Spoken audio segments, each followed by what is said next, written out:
Let's do a quick caffeine survey. Who had coffee? Hands up. Hands down. Who had 2 coffees? Hands up. Okay, 12 people. Who had 3 coffees? 1, 2, 4 people approximately. Okay, do we get 4 coffees, please? Nah, too much. No way, did you really have 4 coffees? I won't ask if somebody had 5, because that would be insane completely. But yeah, I think coffee is something we in Estonia, we are really proud of what happened during Eurovision time. Remember that? We had this guy who had a really long, this red tie. And he was singing, Mi amore, espresso macchiato, por favore. Okay, now I'm already like, 2/3 from the Baltics, right? Don't make pictures. And if to be now completely Baltic, I think we need something from Latvia as well. Yes, how about that? This is what a Baltic citizen, I think, looks like. No pictures, just for your eyes. And if to enter those keywords now to AI and ask to generate a special tune dedicated to 99% people in this room, then this will happen.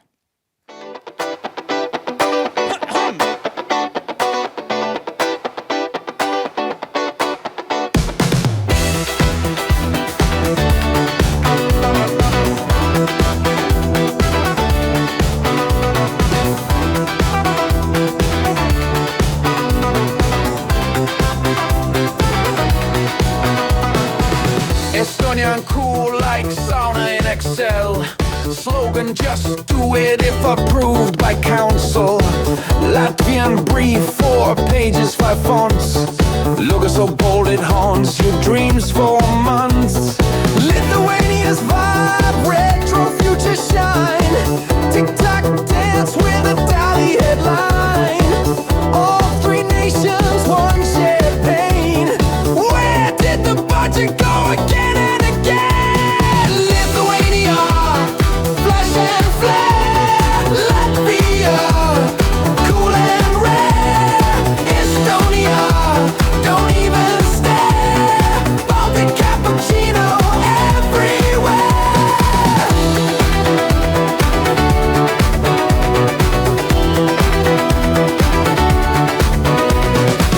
We launch rebrands like birthdays, monthly style. Post-its, post-truths, post-orgasm smile. Client says, make it pop, we say kaboom. Then cry in the storage/focus room. Lithuania, flash and flare. Latvia, cool and rare. Estonia, don't even stare. Baltic cappuccino everywhere. Lithuania, flash and flare. Latvia, cool and rare. Estonia, don't even stare. Baltic cappuccino everywhere. Whoa. Now we're talking about unity. We should actually sing together at Eurovision. What do you think? Then would win constantly. But, dear people in the room, if you want now to see how people actually dress in the Baltics, I will now ask on the stage 3 strategists from each Baltic country. Antti, Aigars and Gailė!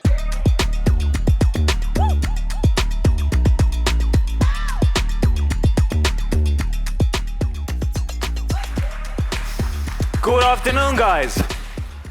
I think we just made history. It's probably probably the Baltic record of mass karaoke singing, right?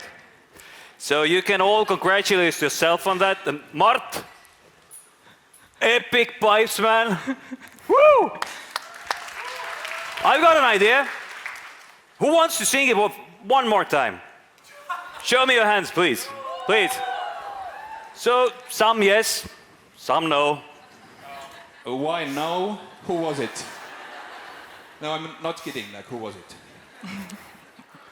So, relax, we are not going to do that again. It's just to prove my point that people think differently. So, that's why we trust the statistics. So, I was thinking that we don't trust statistics on everything. So, for example, say how much someone loves you. Right, Aigars? Yeah, and not really, because there is this kind of love that we actually can measure with the data. And we've actually been doing this for the last 20 years, by the way. And at least for the last 10 years, this love for brands been declining, which probably not as good news for us brand people here, right? I have a good one for you. People actually want brands to be present in culture. They want us to react, to be aware about the trends. They want to see what we do. They want to see us in their present life if we can bring something valuable. And actually, even more, when we ask people to evaluate brands in 5 different criteria, then this culture relevance actually is the most related to gaining this brand love. It means that it's more important than sustainability, quality, and even price.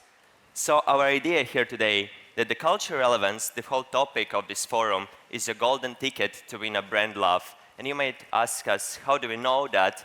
Or even more importantly, how can we know our audience? If we want to be relevant, we need to know what they think, what they do, what they eat, what they drink.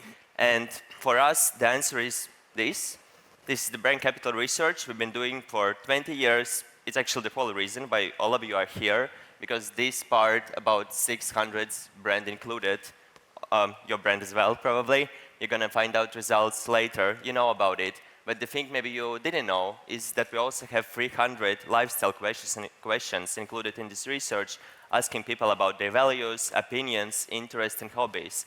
And that's what I want to talk with you today. Because one of the facts from this research is that most of us think that our society is extremely polarized. It means that we don't really agree with each other. We sometimes even fight. We have different values. And in general, there is a lot of tensions in our society. And I actually heard a lot of speakers today mentioning this word, tension, tension, tension. We used it quite often. So our goal here today is going to be talk about 3 different tensions in the Baltic states that we find quite important. And we're going to try to find an answer what brands can do about it. And Antti, maybe you want to start? Yeah.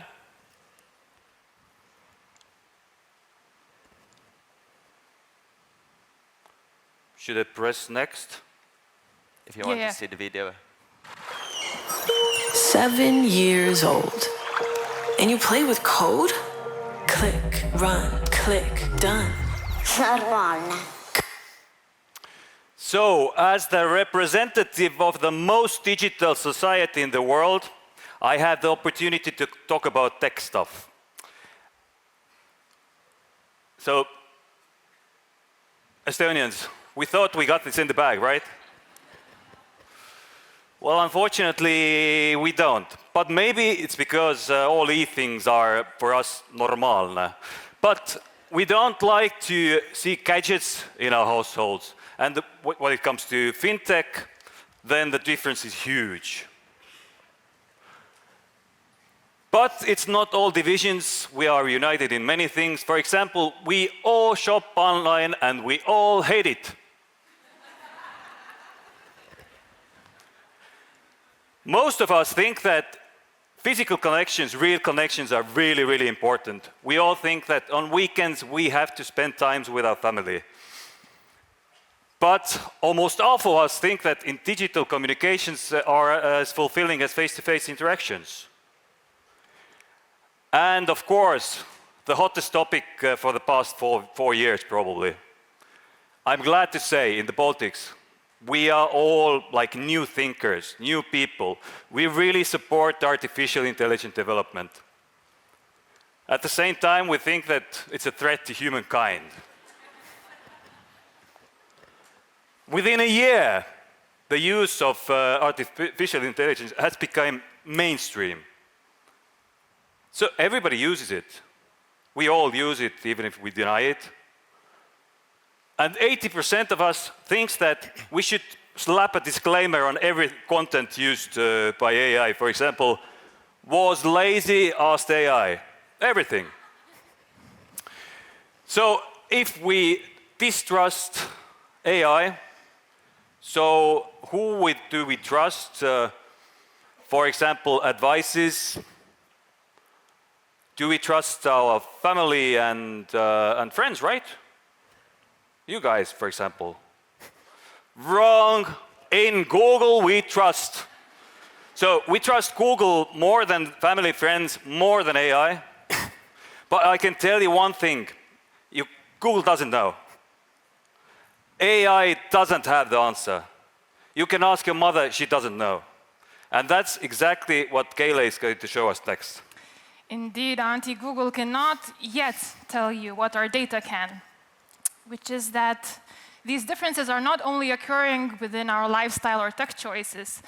There's polarization happening, and it goes to the very core of our culture. This is why we wanted to take a closer look into our family views. As Aristotle once said, that the family is the very first natural community, the backbone of our social and political life. So here we can see yet another clash of values in the Baltic states. On one side, the amount of people supporting same-sex marriages is increasing, representing more liberal and modern societal views. However, on the other side, the strongly traditional family model is gaining strength, insisting that a woman's place is at home.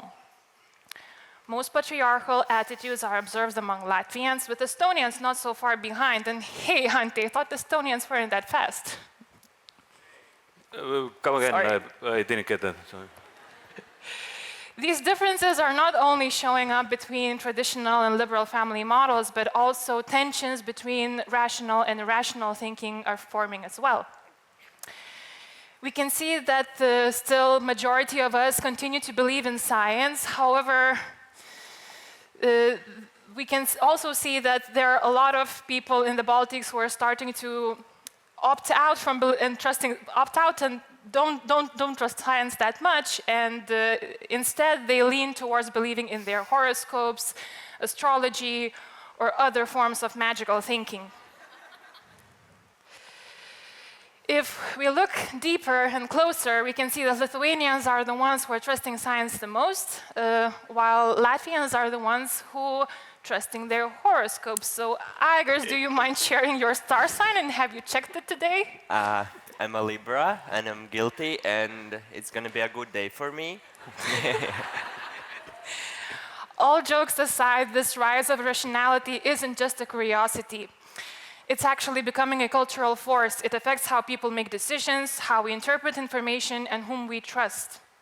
If we actually take a closer look into these increasingly radicalized groups, those who do not trust in science and those who advocate for a more traditional family model, significant differences show up in their attitudes towards our states, our national defense, international organizations such as NATO, and support for Ukraine. These differences are huge, and the answers don't just reflect different opinions. They reveal outright radical polarization, which is not just social, but has a very strong political dimension too. With Russia's ongoing war, disinformation is deliberately pushing people further apart. Societies are splitting into two camps, and the middle ground is shrinking. And polarization isn't likely to go away. It's more likely to intensify. So, Aigars, where else can you see tensions forming? Well, yeah. Wellness or indulgence? That's a great question for Friday afternoon, right? It seems like third of Estonians, half of Latvians, and almost all Lithuanians know the answer. We just want to have fun and let the future take care of itself. And it's just growing. But okay, what's going on with Lithuanians? Because they also going to the bar twice as more than we do, or Estonians do as well, they're more open to use drugs. But before we judge Lithuanians, if we look a bit deeper, they also go to museums more. They go more to the cinemas and concerts. So maybe,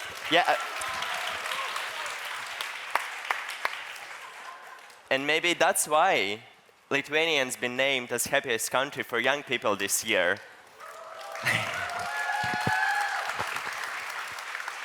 So maybe just a little bit of indulgence is something that we all need in our lives, right? But okay, let's talk about wellness just a bit. It looks like most of us actually say that they want to put some effort to live longer, to be healthy, and to live this, just better life. But it's not enough just to want something, you actually need to do something to achieve that, right? Well, one thing that we achieved during the last 10 years, we started drinking less alcohol after work to relax. Maybe not today. Today, all of you are very much welcome to have a drink after work. But I believe this one is a good one, a positive one. Something more, we see that third of the population are actually interested in healthy nutrition, meaning they care about what they eat, or healthy lifestyle, doing sport, or any other types of physical activities. But again, also here, just to want something is not always enough. So maybe if we look a bit deeper, then we actually see that all these questions regarding healthy diet is actually going down. We don't really care that much about ingredients, or we don't feel that guilty when we eat the junk food or convenience food. So again, just wanting something is not enough. You also need to do something. So maybe let's try to give a look about how we do with sport. And looks like all of us in the Baltic states are quite a lot into running. Again, especially Lithuanians. But looking from the data, if we trust the data, if we trust a little social listening, then it looks like running might be a bit more than sport and more like a social activity with a little pastry after run. So yeah, how about your New Year resolution about going to the gym?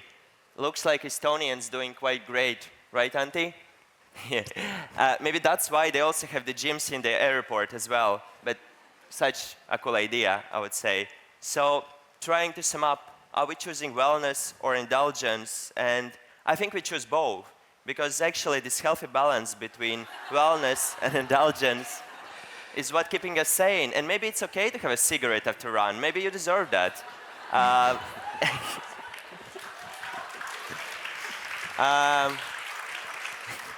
And maybe if this is something that lets you stay okay, let's not lose your mind, then just go for it. And actually talking about that, our mental state just by tiny little bit, but getting better every year, and that's a good news. But okay, we went through 3 different topics about tensions. We started with technology versus reality, we talk about modern versus conservative, we talk about wellness versus indulgence. So let's maybe try to answer the question, what does it mean for brands? And maybe Gailė, you can help us. Good question. Well, of course, from everything you've seen today, being culturally relevant is important. However, it's not just about being entertaining or following trends anymore. As polarization is only to intensify, and already we can see that different worldviews are living side by side, for a brand to stay neutral may not always be possible. At the end, you may risk not resonating with anyone. And finally, taking a stance on values, whether it's family, wellness, technology, or any other social issues, may very well cost you a part of your audience. If you want to find out more findings from our, is it the largest Baltic brand and lifestyle data? Aigars, is it the largest? It is the largest. The largest Baltic brand and lifestyle data. Scan the QR code, approach us, talk to us directly, and we will make sure to get in touch. Thank you. Yep. I think, Gailė, you need to step a little bit that way, because then they can... Then everybody can... Yeah. No, don't take... Nope. Bring back the code. Bring back the code. Bring back the code. Yes, the code is back. Good. Thank you. Thank you Yes, very much. thank you guys. Amazing. Amazing insight. Well, please keep on dropping some questions, because at the moment there is only one question. Okay, thank you, Christina, for that. Since the survey happens in summer, how do you make sure results aren't skewed by seasonal habits? What do you think? I think that's the question to the next guy. Actually, you're right. Yeah. Yeah, because I wanted to answer, but you are Yeah. you're And you right. know He really what? knows the stuff. Usually, I'm sorry, but he's going to answer that. Usually the summer in Lithuania is better than in Latvia and Estonia. That's why they are more happy. But Not this year. last night we heard that it was crap everywhere. Not so this year. Yeah, it was only last night. But basically, yeah. So keep on sending in the questions. I just want the book. Okay, it was about from Shy Me. Who is Shy Me? Okay, can you please stand up? I know you're shy. No, please. Then we know where to bring the book. Can the Shy Me get the book, please? She's very shy and wants the book. Yeah, the book is coming. Thank you. maybe let's go to the video. Aigar is the best. Good to know. Very good questions. Then some shouting there. Lovely. I mean, guys, I Can think we go now? Yes, everything's all good. I think everybody Yeah, got thank the you. info. It was brilliantly done presentation. Thank you so much. Thank you very much. You showed the Baltic unity. How to do presentations together. Amazing. Thank you, guys. But now